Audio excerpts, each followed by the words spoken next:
Hi, welcome to my channel. My name is Annie, and this is Unity Consciousness. Thank you so much for stopping by today. I'd like to welcome any new subscribers and also thank those of you who are returning for this week's energy update. Let's jump right in. Today we have planet Saturn stationing to go retrograde in the sign of Aries. Saturn's going to remain retrograde until the 27th of November and will be leaving Aries and re-entering Pisces on the 1st of September. Saturn being the planet that covers discipline, responsibility, taking ownership of things. When Saturn goes retrograde, I like to use the theme that is like a teacher or a teacher. Let's say that you're in school, college, and the teacher steps away, throws the syllabus on the table, and steps out and says, I'll see you in a couple months, here's your syllabus. And then when it's time for the teacher to step back in, how you managed yourself while the teacher was out is what's up for grabs. That's very much like Saturn retrograde cycles. It's how you handle responsibility and discipline and ownerships, all those things that Saturn's responsible for. When the mechanism of oversight, be it like a moment to relax, be it your boss, be it whatever the structure is or the mechanism is of oversight, steps away, that's what's up for contemplation. How do you handle yourself? Because things may seem easier. You may feel like there's fewer limitations placed on you, less accountability, so to speak. But be mindful here, because eventually Saturn is going to go direct and on the 27th of November. And accountability at that point is going to be the name of the game. We could be reflecting on things that have occurred since Saturn entered shadow, which would have been right around the 5th, 6th of April. So there could be a review of limitations or responsibilities or situations that have been heaped on you since that time, so that we can review them and decide if that's really something that we want to continue to participate in. It is a time of reflection and revision and review. And I see it also as an opportunity to really take a look at the limitations we're putting on ourselves. Where are we dimming the light of our pure essence? That's what's up for grabs. Okay? And then also today we have the North Node, which is in Pisces, is trining the Sun in Cancer. Really like this energy. It's pretty easy energy. Home and compassion, our family, our main purpose, and very easy to focus on. So very, very easy energy. Then on Thursday of this week, we will have Mercury getting ready to go retrograde, stationing to go retrograde in the sign of Leo. And during this cycle, he's going to be working with Venus in a sextile and Ceres in Aries in a trine, making this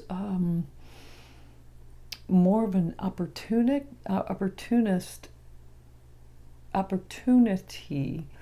to really revamp and revise things from a place of heart-centered consciousness and or nurturing, because we have Ceres in Aries, again in a trine, so we don't have to do anything to get something there. And then the very next day, we're going to have Venus, which is in Gemini, is going to sextile Mercury's retrograde. Mercury will be fully retrograde at that point. So this is very positive energy. So although Mercury retrograde cycles can, communications can get wonky. We shouldn't be signing contracts. We could see exes return, or situations that we previously saw while Mercury was in shadow, which began right around the 30th of June, popping back up for reevaluation. Maybe it's a second chance of sorts. But I see, because of the connections with Venus and sextile and Ceres in a trine, these are very positive times for reflection and review and revision. It's a second chance of sorts that's going to help us in the long run. Now let's talk about Mercury in the sign of Leo.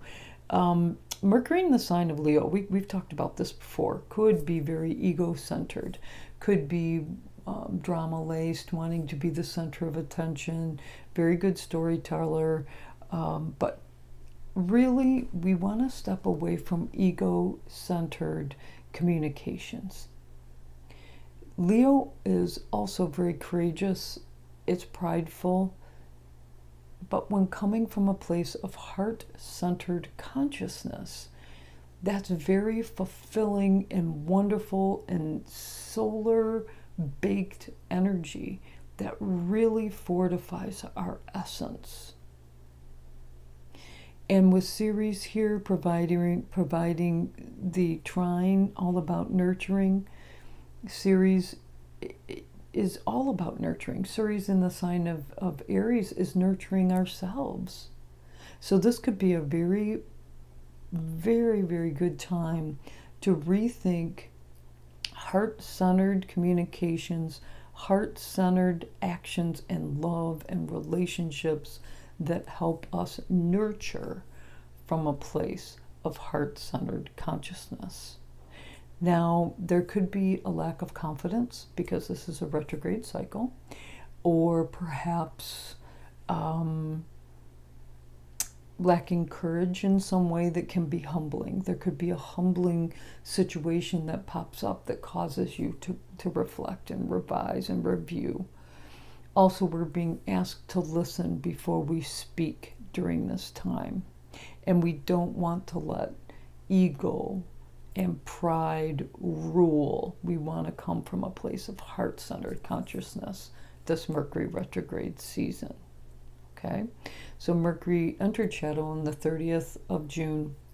Mercury goes retrograde, or stations to go retrograde on the 17th, and then goes direct on the 11th of August, and then we'll be fully out of shadow on the 25th of August. So again, let's put contracts and those sort of things on hold.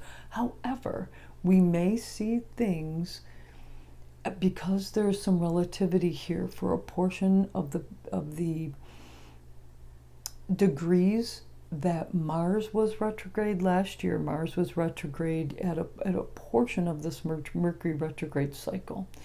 So if you see situations popping back up that began last November 19th through, let's say, the 6th of December, or perhaps April 27th of this year until May the 2nd, that's the same degree where Mars was, when Mars was doing some review of his actions and making sure that they were heart-centered and not coming from a place of ego. Those situations may be popping back up now because this Mercury retrograde cycle is asking us to respond and communicate from a place of heart-centered consciousness. So just be aware of all that. Kind of pivot back as these situations pop up. The perhaps humbling situation causes us to reflect. Pull that calendar out and see what was happening for you November 19th till right around the 6th or so of December, and then also April 27th perhaps till the 2nd of May. There could be some relativity. And if that's the case and you want to move forward, during Mercury retrograde cycles, we typically want to wait until Mercury comes out of shadow. But if this is a situation that you were involved in prior to the Mercury retrograde, especially during those Mars retrograde cycles that we just defined, you want to jump on board. You want to take advantage of that, but again, come from a place of heart-centered consciousness. Okay? That would be my best suggestion. Then the very next day we will have Venus, which is in the sign of Gemini, is going to sextile Mercury. We talked more about this just a few seconds ago, but that's really the heart and the mind, heart Leo, and the mind Venus and Gemini, connecting, providing very nurturing words and relationships, and nurturing because Ceres is also in Aries at about 14 degrees, and they're all communicating. This is really, really good energy. I like this energy. Then on Saturday, which is the 19th already, Chiron, which is in the sign of Aries, is going to square the sun, which is in Cancer. Just be careful here. We think that we're helping, but in fact, we might be triggering someone who feels like they're not being seen or heard. Or we ourselves might be triggered by someone else trying to be over the top, nurturing or caring, coming from a very true place of wanting to assist, but it's not really coming off as planned. Let's give it a day or two, please. Then finally, we're going to close the week out on Saturday, which is the 20th. Mars, which is in the sign of Virgo, is going to conjunct the mean south node in Virgo. Because this is south node energy, it's something that we want to kind of step away from. So it's a closeout of detail or ritual, because it's in the sign of Virgo. So it could be specifics or details that we practice every day, a ritual, so to speak, that's just not worth your time. We just don't want to put any more effort into it. We're going to step away from martyrdom. We are going to step away from self-sacrifice for the sake of others, and we're going to embrace health and wellness for ourselves first. Okay, well, that's all I have for you this week. I decided to use the Wild Reflections Tarot deck, Wyspell, and the card that jumped out, this is an interesting card. I like it. The Wheel of Fortune. Let's see what the book has to say.